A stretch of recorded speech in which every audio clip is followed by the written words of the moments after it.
Hi, my name is James Lillystone. I'm a 36-year-old male brought up and raised in Norwich my whole life.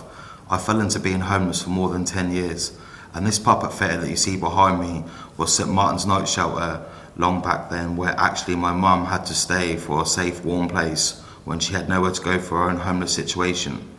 I'm telling this real life story and hope this will show there is support and there is always a chance to change and to have a better quality of living. This first section I'm telling you of the story is about me growing up and what it was like. I had a chaotic childhood. I was always around drugs and suffered from neglection. I loved my mum, but she was difficult to be around. I had to grow up quickly. I've run to the neighbour's house and knocked on the door, which they've come out, and I'm crying. I said, can you please call the ambulance? I said, my mum and this guy is in a bad way and I'm not sure what's wrong with them and stuff. And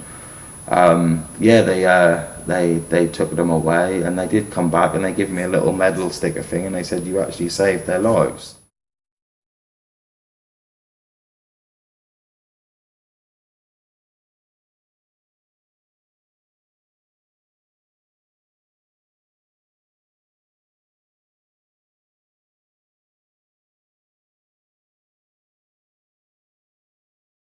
At a very young age, I was taken away from my mum and took in by my nanny and my auntie for a little while, which basically stopped me from going into the care system.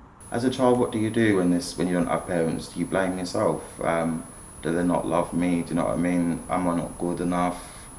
And it's hard for you because in a way I was sort of, instead of using the pain of not having parents and the frustration of being neglected and not having what I needed, instead of using that energy and to do something positive with my life, all I've done is decided to be angry at the world and took not the best paths as such.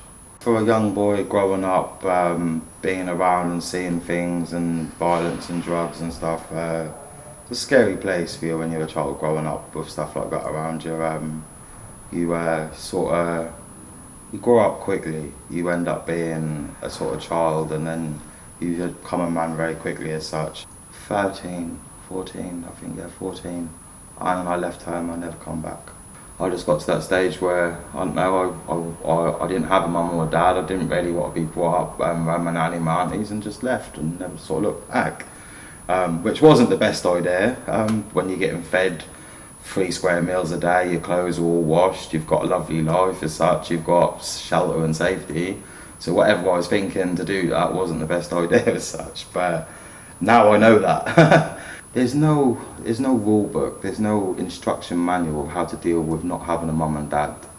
There's no one that can really tell. Like, there's people that can tell you how to deal with the situation. There's people that can put their arms around you and say, you know, but the truth is, living in an experience of neglection and mum and dad being violent to each other and being violent towards others and having an upbringing of a bit of madness, to be honest, you either absorb it in a certain way, in the sense of, I didn't realise that I'd sort of become a little bit like that, selling hash and weed and drinking alcohol and being a bit of a tearaway. Thought I was a bit of a Jack the Lad. You know, I was growing up, I was 14 years old. Like I said, I didn't have the skill set to know how to deal with what I was going through.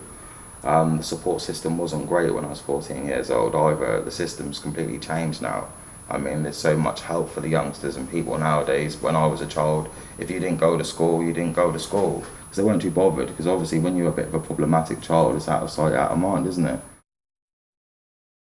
Thank you for taking the time to listen to this part of my story, and I hope listening to these words will help you understand you're not alone and there is a future for you. All the best from my soul, James.